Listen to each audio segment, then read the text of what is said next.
ओम नमः शिवाय महारुद्राय बाबा धवलेश्वराय नमो नमः। दीपं यदि परं ब्रह्म दीपं यदि जनार्दनः दीपहरतु मे पापो पूजा दीप नमस्तुते। धवलेश्वर महाप्रभु संसार सुखी रखंतु। आज शुभ गुरुवार रे समस्त श्रद्धालु भक्त मानक आशीर्वाद करंतु। समस्त श्रद्धालु भक्त मानकर मनस्कामना पूर्ण करंतु। कर्म क्षेत्र उन्नति करंतु। ग्रहरिष्ठ मान खंडन करंतु।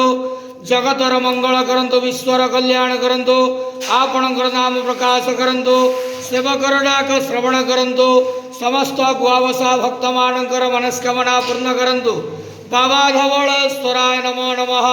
संसार सुखी रखंतु आनंद गवार हरि बोलो। आज शुभ गुरुवार रे समस्त श्रद्धालु भक्त मानक आशीर्वाद करंतु आनंद गवार हरि बोलो। बाबा धवलेश्वराय।